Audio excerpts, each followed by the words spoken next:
Hello, Coyote, and welcome. Thank you so much for agreeing to do this interview with me. And I invited you because I wanted to find out more about your journey, maybe a little bit more about who you were, and maybe some more about your family.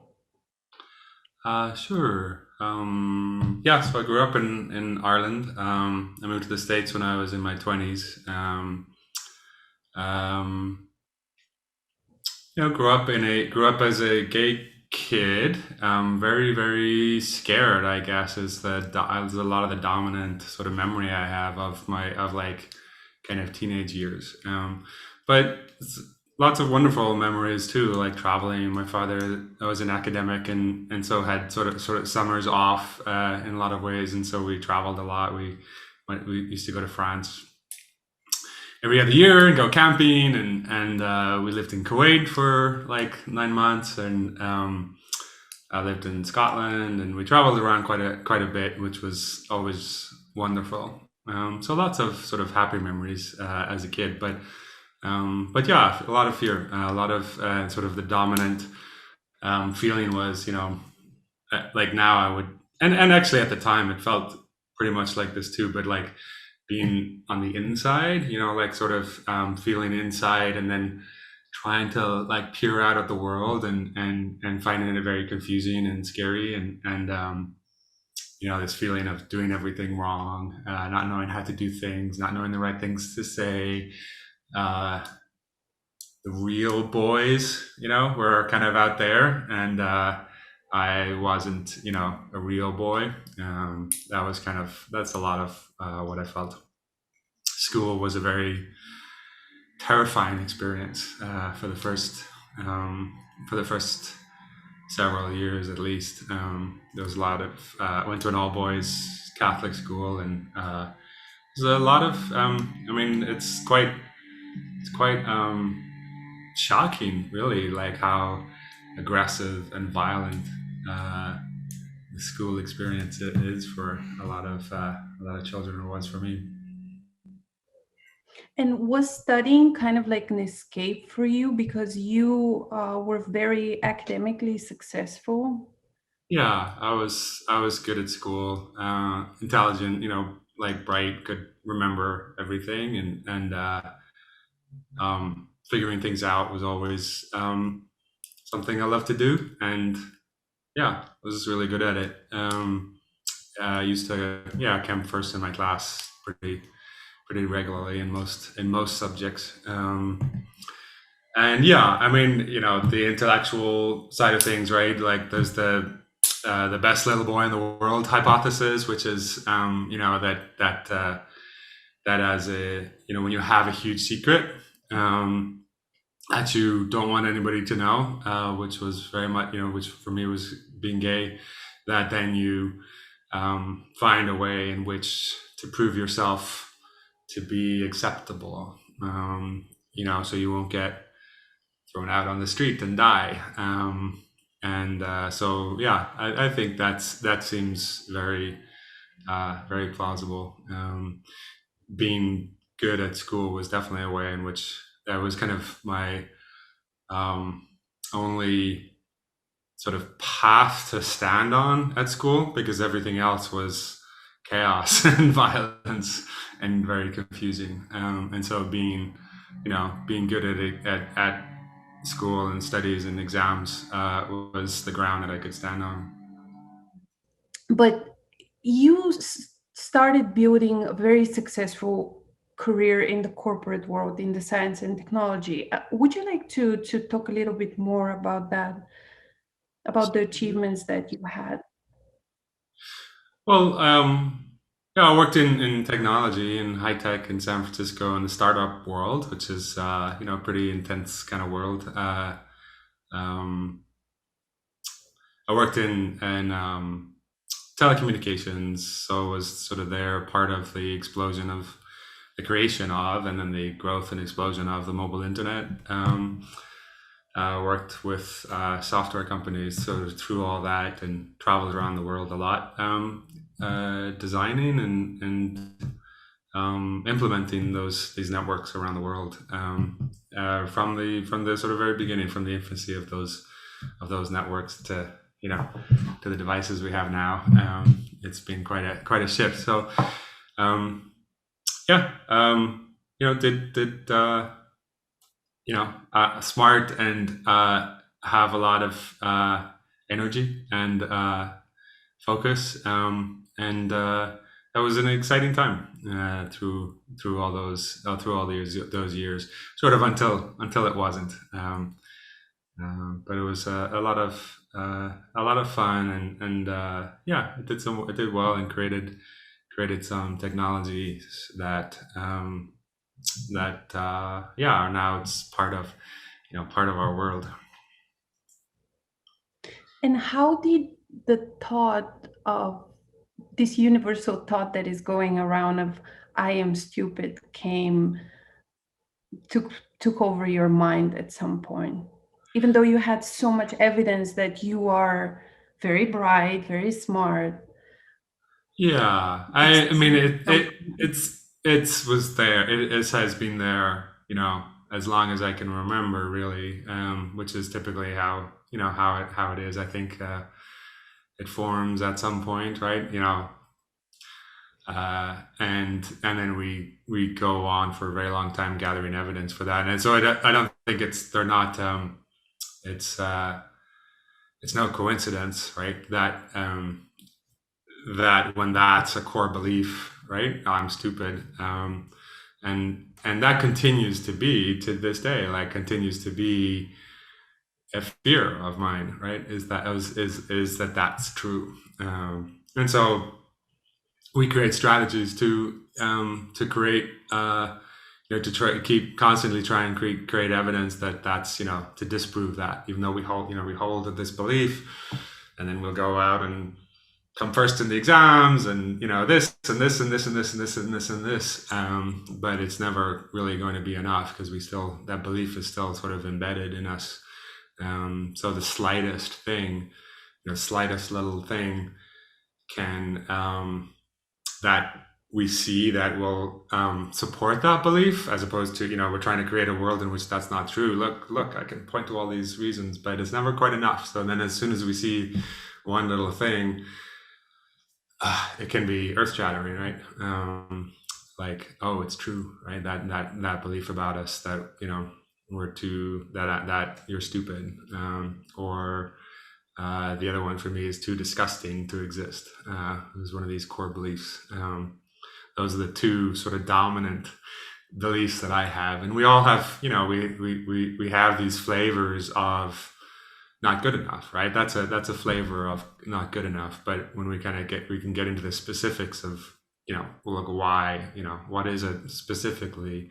And those are my main two beliefs, that we, form as a kid, and then just, and that's what dictates so many of our actions, right? And the ones around not about being stupid will lead to strategies and actions around studying and doing well at exams and all those things to try and not have that be true.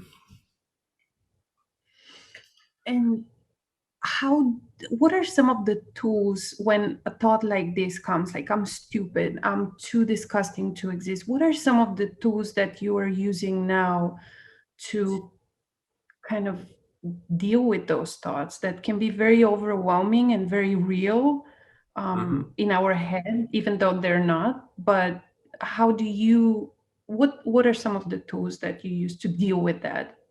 Yeah, I mean, the primary tool is meditation. That's been a big part of my life over the last number of years, the last decade, I guess. Uh,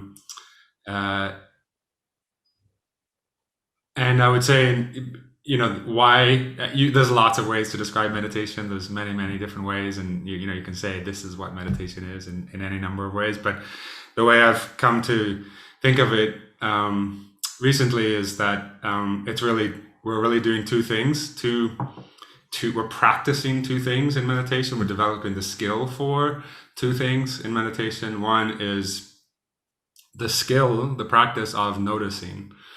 Um, and in a lot of ways, I think maybe all like practices fall into these two things. The first is noticing, which is the ability, the skill to sort of wake up a little bit from a thought bubble. I think of this of all the versions of reality that we inhabit as thought bubbles, and our mind contracts, and we enter a thought bubble in which this thought is true. So we sort of accept this thought. We have a thought, and then we accept the thought as true, and that creates we enter this bubble, and now we're in a world in which that's true. So that it works like that, right? With I'm stupid. That thought. Oh, now we believe it, and the act of believing it enters us into this world. Okay, now the world is the world. This world is a world in which that is true, and then we go from there. Noticing, skill of noticing is to like notice that. Oh, and we step out of it a little bit, and we go, oh, well, and with some skill, with practice, we go like, well, that's a thought, and we begin to believe that less. So we don't just accept it. We ultimately stop believing our thoughts. That's what the skill of noticing does. So then we can notice that thought over and over again. I think I went a little bit ahead here because the skill of meditation the tool of meditation came a little bit later in your life. But we talked about your childhood, and then you're in your 20s, you're moving to the US. You're very successful in your career. Everything seems to be going upward until it's not. When did you realize that things are not as good as they look on paper? And how did that feel at the moment? When was Well, that realization? yeah, I mean, I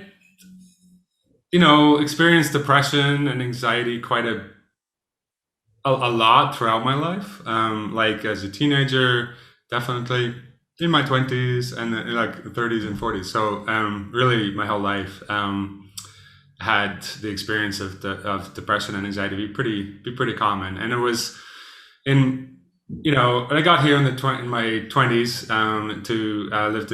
moved to San Francisco, and there, it was very extremely liberating, right?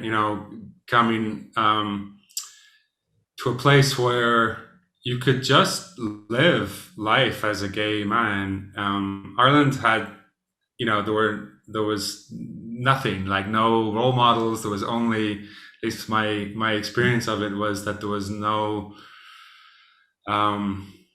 nothing but shame and ridicule and fear and so on for being gay. There was like one gay bar, and it was very scary to go there because there was just nothing. There was no. I'd never met a gay person in my life that I knew of. So coming to San Francisco was very different, and very liberating. I read something that you wrote about it. It was your article about coming out, and it was what I felt when I was reading it was as if a child was discovering the world. Mm-hmm. For the first time, and everything was so new and so beautiful, and you kind of went there, and you were waiting for something to happen. You flew to San Francisco, you were waiting for something to happen, and then it didn't happen. So would you like to share a little more about that experience? About About that particular time when you came. Story.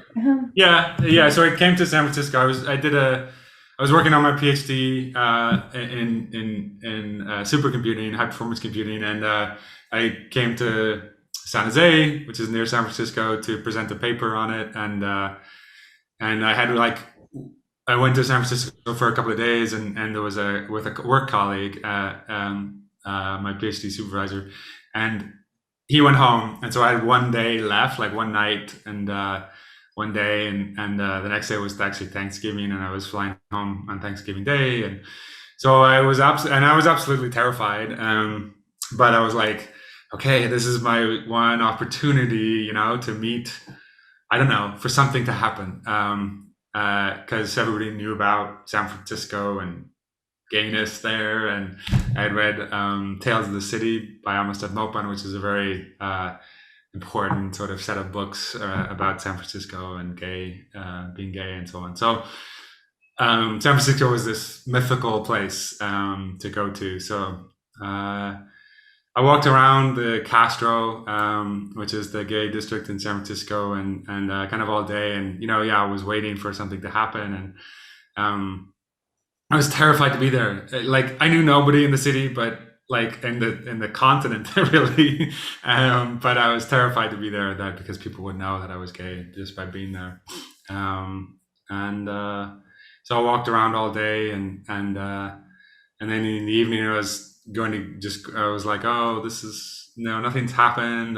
Okay, I'm flying home in the morning. It's really sad. Okay, well I'll just have dinner, and so I had dinner and was about to go back to the hotel, and then this man, like this guy, walked past the window and looked at me, and I was like, oh, and he held this, he held a look longer than normal, and I was like, oh, I've read about this in a book. It's called cruising, and I'm supposed to keep eye contact. And so I was like, okay. So it was all this, intellectual. So okay, I'm supposed to I keep eye contact. So I kept eye contact, and then he kind of disappeared, and then he walked back and did the same thing. So I finished up and went out and met him, and we went home that night, and he took me to a bar, and it was my first everything, first time sort of touching a guy really, and then going to a bar, and first time holding hands with a man, and all of these things. And the next morning we like walked through the Castro, and we went for bagels, and that was like this seminal kind of thing, just to like, oh, you can live life, go have bagels, and visit your friends in the gym, and while gay. And so it was just this whole world opened up of possibility, because that just sort of didn't exist in my reality before that. How old were you at this time? I think it was just like 20, 24 or so. And then I went home, and then a few months after that, like that was, very kind of key turning point really. And a few months after that, I came out to everybody at home, and that really then set in motion me moving to San Francisco, moving to San Francisco about a year later or something. And then did you announce it to your family after coming home? Did you? A few months, like that was kind of November, and then I remember it was February. The following February, I started the process of coming out to everybody. Was it as scary as you thought it would be? I mean, the process is very scary, yeah, but the mixed results, as it were, but very very important, very liberating, and setting the stage perhaps for a later fearless. It's a very fearless sort of act, right? To move through that while being completely uncertain, like absolutely uncertain, right, about what the outcome is going to be, and everything could change by going through that process. I think we come Did it? out many. It's as a gay person, you learn how to come out, and you have to do it constantly. I mean, it's a constant process. But it's a pretty good skill to learn, being emotionally authentic, right? Being true to what's going on for us. And then you moved to the US, and is this where you met your husband? Yeah, Okay. yeah, we met in San Francisco. And you were working in corporate world at the time. And then how did things started kind of falling apart? Did you see something coming, or was it like a gradual process where because I know you went through some difficult times with him. So would you like to share a little more about that? Um, yeah, difficult times, depression, anxiety, lots of, kind of a spiral down in a lot of ways. Lots of fun times, good times, but over time, certainly kind of this spiral into a direction in a world, a very closed, sort of closed in world, and yeah, not so fun. And then you somehow ended up having dependencies to cope with things. Mhm. You also had a lot of pressure, I'm sure, at your work. Um, and then there were some economic turndowns. Your husband lost his job. Yeah, there was the 2008 big depression. He worked in the mortgage industry, so the whole industry disappeared, and yeah, so there was a lot of financial pressure. We lost our house, and um, yeah, it was very difficult times. And he ended up committing suicide. He moved back to Arizona, and so yeah, lots of hard times. That was a pretty difficult time. In that time, I just got sober a few months before he committed suicide, and so it was tough, difficult times. A lot Were of you able to were you able to stay with the sobriety during when he committed suicide, or yeah, were yeah. you? I was, but I think it's almost 7 years I've been sober now. Uh, but yeah, within those that first year of sobriety was very challenging. You get to all the things, right? The anxiety, all the feelings, all the beliefs, all of that. You have to feel. You have to go through feeling them all, and they're highly exacerbated, and you really do have to feel them all, and that's not not a comfortable experience to go through. So that first year was immensely difficult. So Um, your whole world basically collapsed. Um, and how did you deal with that? What was the best? Because you didn't have any of these tools that you have now. What um, what, what happened next? How were well, you dealing? Because you got very close to death, right? You were feeling like you wanted to commit suicide mhm, yourself.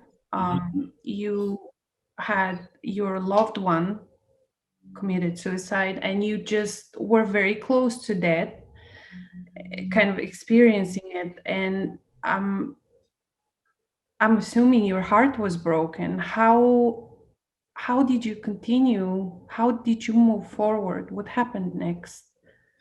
Um, I mean, lots of work, lots of that's sort of where this the spiritual warrior um, bravery comes in, right? Um, I use the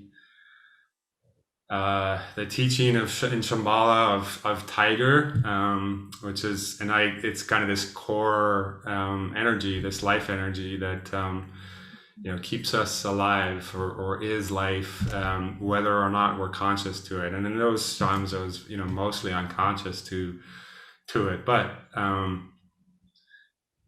it was there. Like I the slimmest little access to this sort of indefatigable energy of life.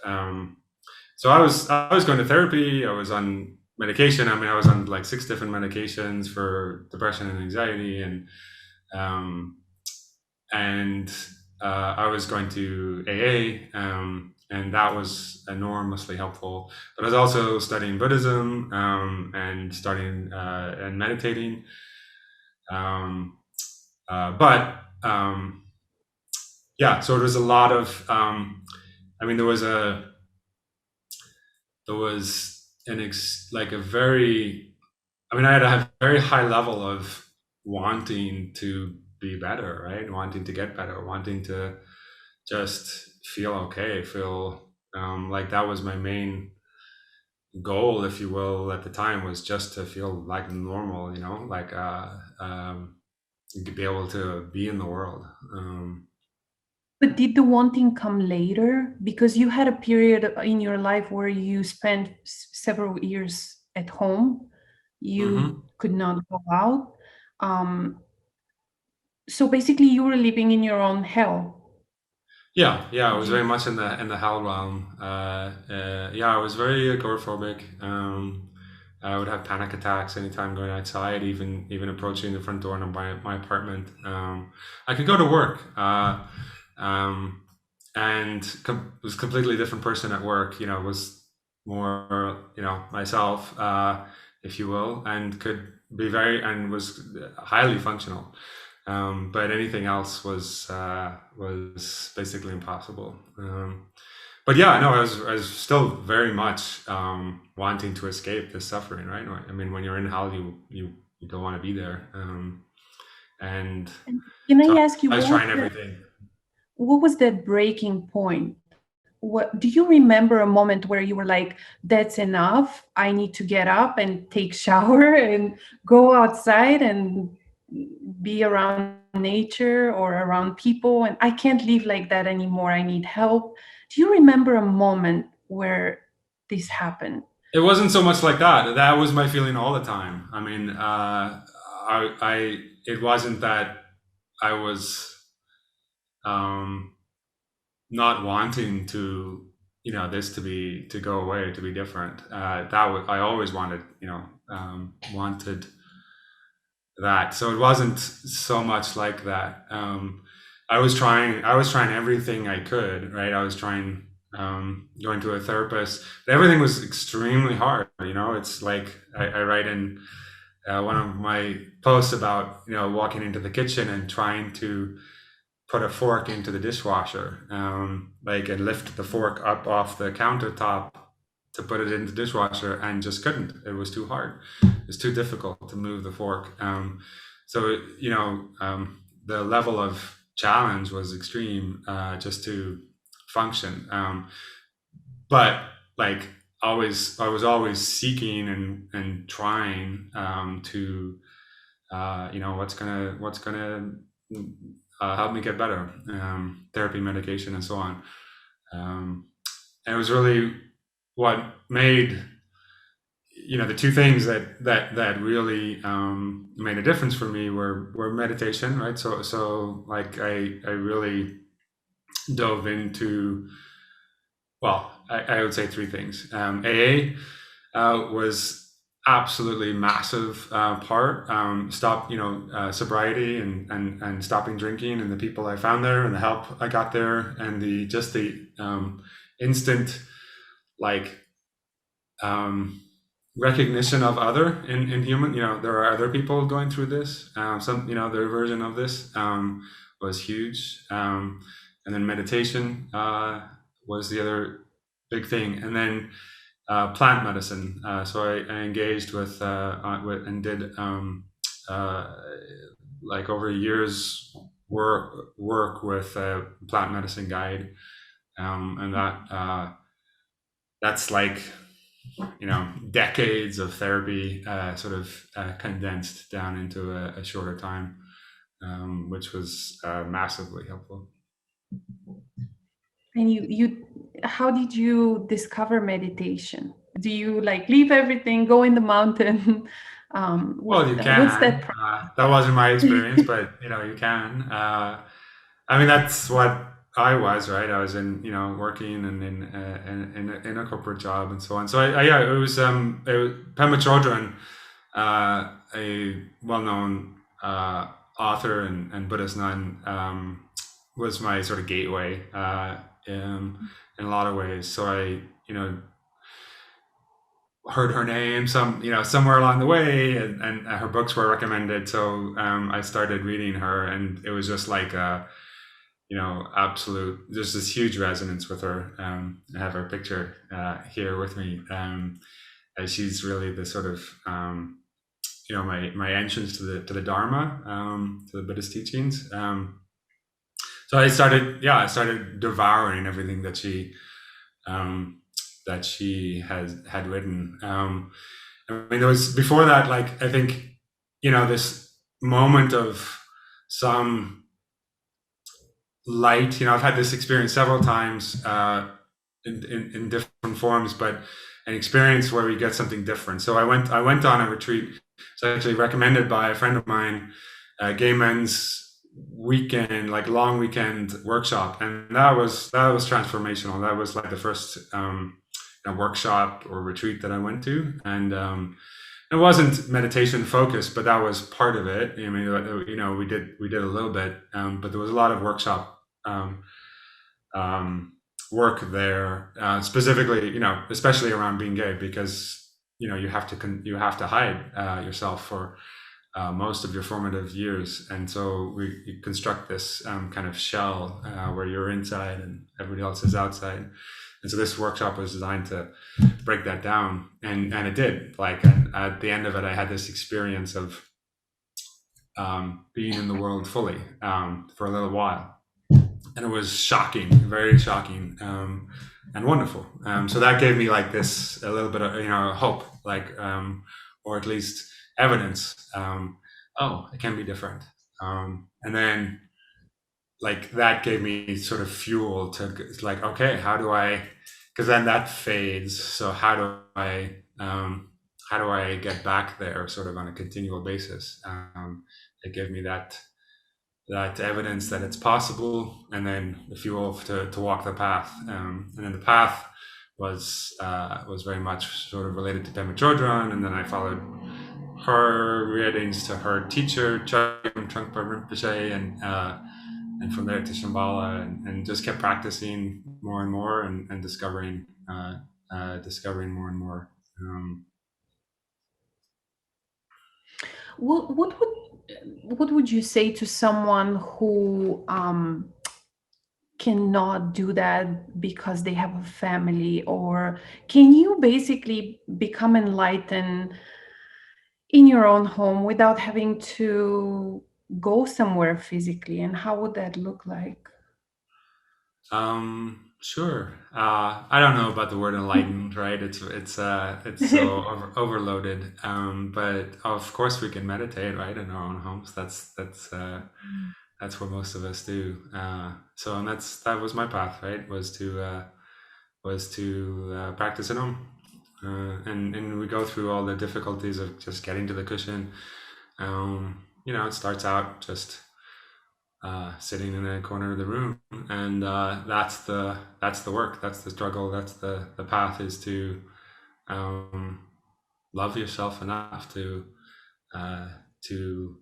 sit with yourself, and to become intimate with yourself, and to begin to notice what's really going on, and begin to care how you feel, care enough to practice, right? And it's really this shift.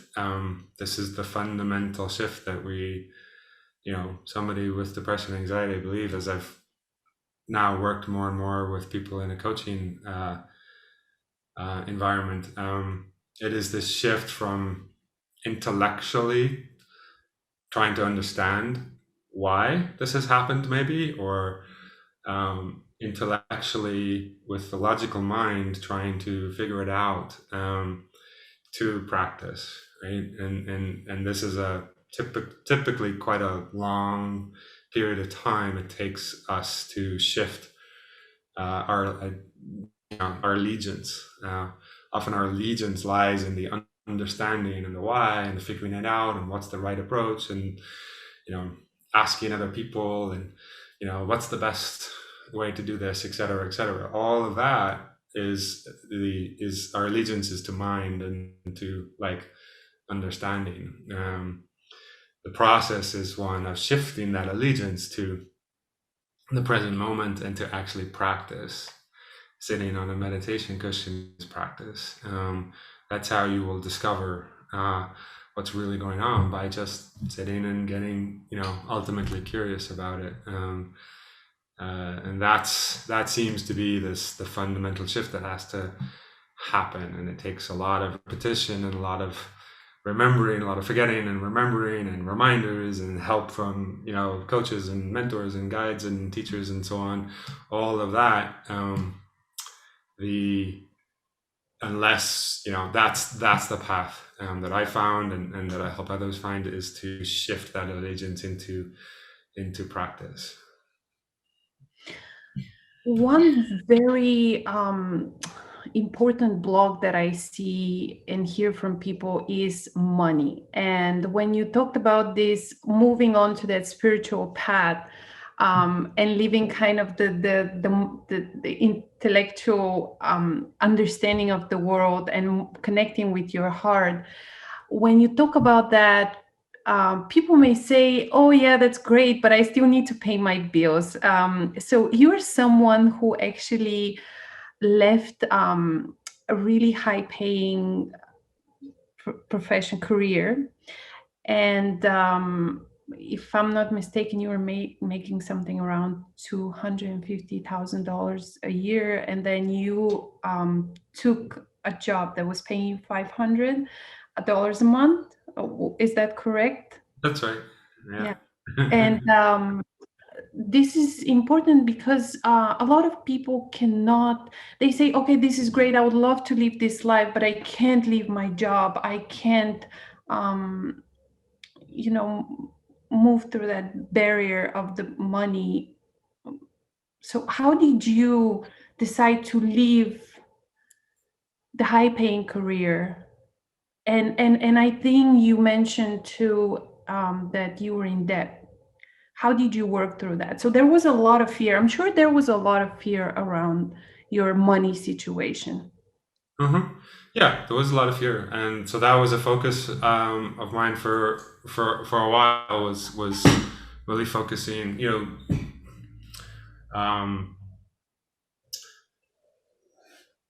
putting it. Ultimately, it happened by placing attention on it. That's the first thing I said that meditation helps us with was the practice of noticing. The second thing that we practice is where to place your attention. And it's my strong assertion that attention is the currency of the universe, and it really creates the reality around us in a very literal way. So that's what I did. Was to focus on that, right? Was to begin to really shift it from in the financial perspective from the process of earning money, like getting paid in a salary, and there's a way in which that when that's like we're not clear about what we want, and so we're really, our focus then is on getting paid. Like that's really where our attention is at, because we haven't defined something else clearly, and so we do that and we get paid, and then the money goes into somewhere, wherever it goes, but we're not really paying attention to it, and we're like, okay, paycheck, and getting paid and getting paid and getting paid, and we do the things we need to do to get paid. That's where our attention is. And so what I began to do was to begin to shift my focus to, well, what do I want? And so then I started to get some clarity. Well, I want to pay off debt, become debt free, and have this sort of freedom, the sense of serenity or peace. And so I started using a tool called YNAB. You need a budget, which is one of my favorite things. I still use it every day. And really started to shift the attention onto what do I want from an outcome perspective, right? Which was ultimately this feeling of peace, and how that was going to be delivered was, okay, well, this is the amount I need to pay back. And then I started to work out a budget of how much do I need per month, to establish X months of money to be able to pay my expenses for a month. I worked all that out. Okay. And then so really shifting my attention to that's what I want. And getting paid is a way of delivering that, not where my attention is. And so that was really key, was to really create clarity about what I want. And this is, again, what we work in coaching a lot is, what do you want? Answering that question, gaining clarity, and then put your attention on that. So I worked through that on the finances to get out of debt, and then I started to, a little later, really work out. Like, I wanted to be able to work anywhere. I wanted to go traveling. I wanted to sort of leave my home behind. Leave this. I mean, I'd been agoraphobic, so my world was this sort of corner of the living room. And so then I was like, well, I want to completely release all of that and be at home in the world. Be at home wherever I am. And so actually give up the idea completely of a home, like a house. And that became what I wanted. And so I put my focus on that. And then to do that, I want to have X number of months saved up, that I have some sort of buffer. And then I started to, that's where I put my attention on. I started to get really good at conscious creation. This ability to decide, choose what you want, put your attention on it, and then notice when it's here, and go like, wow, that's pretty cool. I'm a wizard. And there's this flavor of magic starts to come in when you learn to direct your attention to create things. And that's when I changed, gave up my job. I created this opportunity to work with Leo Babauta and Zen Habits. And that, to me, like, I started as a part-time in the mornings before work. I started work with him, and but that was evidence to me. It was like, I in a very real way, I kind of created that opportunity. I decided what I wanted, and then poof, that appeared.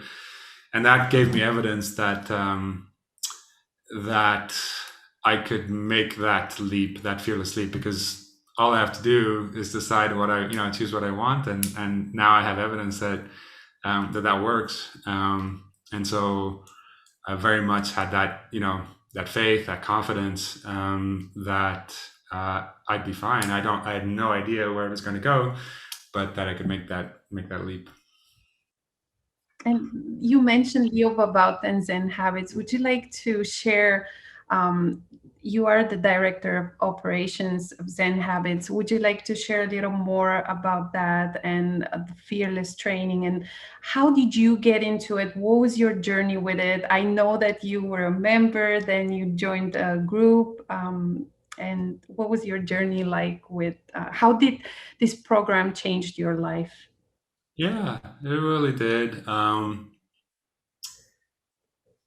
Leo created put out this call for Fearless Warriors, a program that he was creating. And, and the message was, are you with me? Sort of, right? This clarion call to warriorship. You have some meaningful work in the world that you want to put out in the world, but fear is holding you back. Are you ready to jump with me and to come train with me? And that very much spoke to me. I was like, am I good enough? I don't know. And but I responded and joined the program at the very beginning, then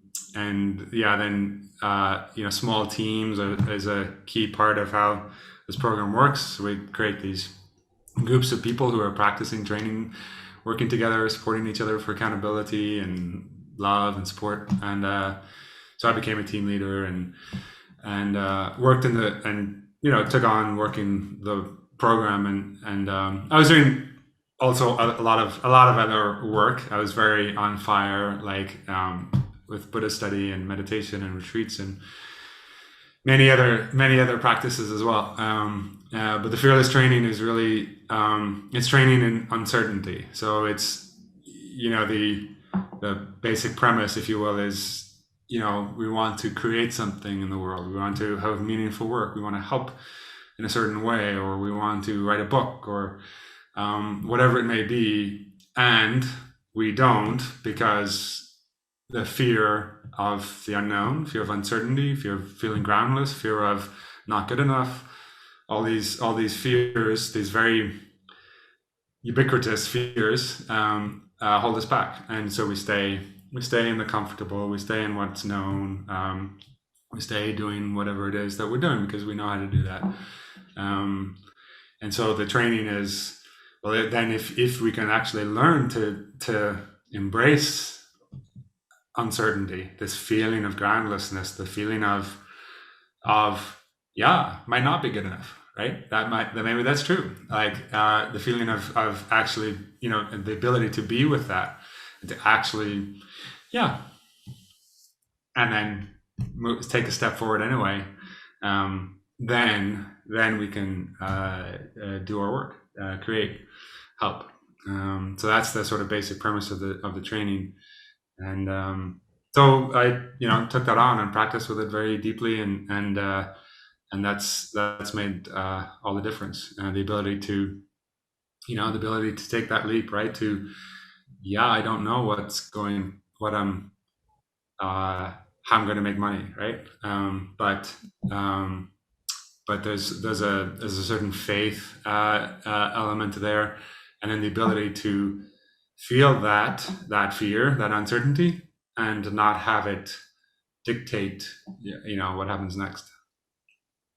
So basically, you were saying that money is not our problem. Not knowing what we want is our problem. And you mentioned words like fire, having fire to do things wholeheartedly.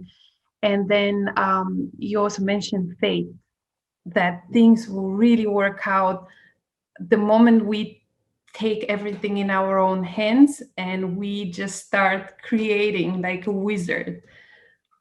Is that correct? Yeah, that's what I'm hearing. Yeah, sort of. I mean, it's not necessarily the moment, right? There's a lot of struggle, right? There can be a lot of struggle and difficulties, right? So it's not that it's suddenly easy or something. The faith part, the how this how it kind of works. One way of describing how it works is there's two pieces of this, and both of this we have to cultivate equally. One is the faith piece, which is faith or trust or vision, which is the top of the mountain. What do you want? And holding that in in your mind, in your heart, really, and as that's what I want, right? And constantly we often need to be constantly reminded of that, and that's where you'd see the sticky notes from The Secret or something, like there's lots of ways to remind yourself of that, but we have to constantly be enrolling ourselves and make sure we stay connected to that. It's often what people forget. And then the other piece is the process, is the daily slog, is the looking down at our feet. What's next, right? Writing a book. Well, what's next is to write. It's to write today and tomorrow and the next day and the next day and the next day. So that sort of daily process. And often, you might be, when you're having trouble, that's one way to think about it, is to, well, which of those two things am I having difficulty right now? Is it do I need to improve my relationship to structure and discipline about the daily process of working on the thing that I want to work on? Or, I've got that down, but I don't know why I'm doing this. I don't really care. I've lost that sort of connection to the faith and to the vision piece. Would you say that one tool that would help with keeping this vision is journaling? I know you talk a lot about journaling, and would you recommend some kind of system for journaling or creating this habit? Yes. Absolutely. Yeah. I mean, there's lots of, that's going to be individual, what resonates, but journaling is huge. That piece, the faith and vision it's output, not input. So we have to reduce, for that to to cultivate that, we have to actually reduce input, right? That's turning off the TV. That's stopping reading, right? Stopping listening to talks, and like those things can act as sparks of inspiration to the mind.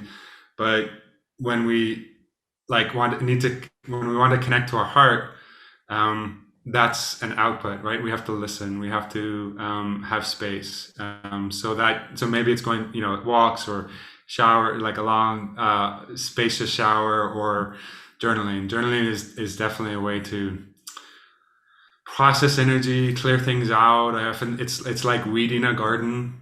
It's something. It's not just you do. Well, I weeded the garden, 4 years ago. Like that should be enough. It's not like that, right? It's a continuous process. So it's moving energy and gaining clarity and listening. So journaling is a huge practice in my life.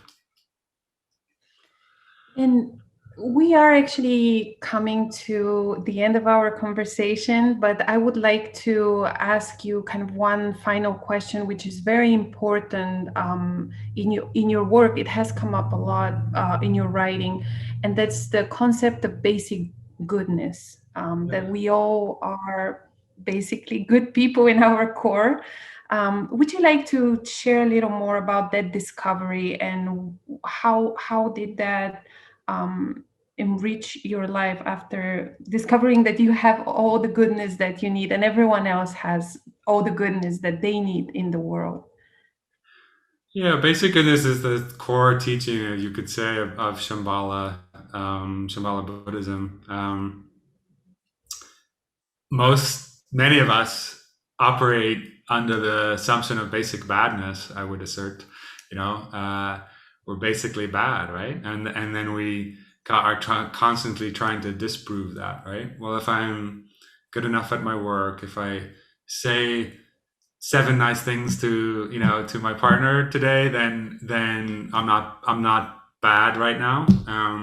But the underlying assumption is I am bad, right? And we're kind of looking around like, how many good things do I need to do today to get over, to balance that basic badness? That's really, starkly put, the way many of us are operating a lot of the time. And that's because, there's this 3 models, who we want to be seen as, 3 layers, who we want to be seen as, who we're afraid we are, is sort of underneath that. And then underneath that, the core is actually who we really are. So we're usually operating on these outer 2 layers, who we want to be seen as, because that covers up who we are afraid we are. And who we're afraid we are is this basic badness. I'm a monster. The things that we tell ourselves in our mind are really horrible if you actually played it out loud. The things that many of us say to ourselves all the time is very aggressive and violent and hateful. And that's that basic badness sort of layer. So the teaching of basic goodness is just like a lion in the jungle, or a tiger, is in the world. There's nothing to prove, right? Nothing to hide, nothing to prove. We have this fundamental right to exist just as we are, irrespective of our actions, and that can be hard to take on. Actually, with this teaching is that our actions have nothing to do with the concept of basic goodness, this fundamental right to exist, just as we are, even if we're murdering people, right? And that can be very, very difficult concept. But when we get to know this at a cellular level, and that's what meditation does, it's a way of processing information and expressing it in your body. So when we actually get to express or know this concept, this knowledge of basic goodness in our body, that's when we come to know sort of joy and magic in the world. And that's a wonderful feeling. Coyote, thank you so much. The way I think about you is I have Wayne Dyer is someone that I read a lot, and he says that even when you're in the sewer, you can always you can always look up and look at the stars. And when I think about you, I always kind of see this person who has been in a really dark place in the sewer and who was able to look at the stars, and not only that, but actually start walking towards the stars, start walking towards the sun. And I really think that you understand how life works. And I just experience always a lot of joy when I talk to you. I also wanted to mention that I've worked with you one on one in coaching, and that has changed my life. We worked a lot through my own stories, comparisons, and I can say that I'm just a much better person, and I have discovered my own basic goodness that I can offer myself and the world. But finally, I would really, if you would like to share a few words, why would people work one on one with a coach, and what what what does this work mean for you? Because a lot of people kind of disregard coaching, and they're like, I'll be Superman, I'll do it all on my own. But why do you Yeah. think it's important to work with a Yeah, one-on-one coach? it's an interesting thing, right? That thing about not, I can do it on my own. I absolutely, and I feel that too, right? And it's a complete delusion, right? Like, like here I am, I can walk into a room and switch on the electricity, with the flick of a switch. Do you think that happens like without other people involved? And Matt, like, think about all the people that are involved with making that happen for you, right? Like all the people working in the electricity plant, all the people cutting down trees or building dams or mining coal or whatever, build like researching nuclear science, right? Like, I mean, it's just immense the amount of people involved in just that flick of the switch or turning on the faucet or stocking the food at the groceries. Like, so it's this complete delusion that we have about ourselves that we're, this independent, I'm this being and I'm fully independent in the world and I do my own stuff and I don't need anybody. It's a complete delusion, but it gives us some ground, right? And it feeds our ego and so on. So I don't know. I think that's part of a big reason what's sort of below this. Oh, I don't need a coach, and it's fine, you don't. But working with somebody is immensely powerful, and it was an absolute delight and honor to work with you, and it's been beautiful to be part of witnessing your change and growth in the world, and that's I like there's Alan Watts uses this analogy of like the headlights in the car, like this is our mind. We're viewing the world sort of through our mind, and we can only see, the headlamp. It's like trying to see the engine of a car with using the light from the headlamp, like this only pointing forward. You can't see. You can't see yourself, and so there's these beliefs that we hold about ourselves. They are literally like glasses that we're looking at the world, through, like, and written on the glasses is I'm not good enough, right? I'm stupid. I'm too disgusting. I'm what my flavor. That's written, etched on the glasses, and so everywhere we look, we see that, right? I'm stupid. I'm stupid. I'm stupid. So then we're like, that's in the world, and it's like, no, it's on your glasses. And so coaching is a way of you got somebody else there to help you, point to you, like it's actually written on your glasses, and then we work to take off the glasses, or to replace them with be a more less violent set of beliefs that we can hold about ourselves. So we need to work with someone.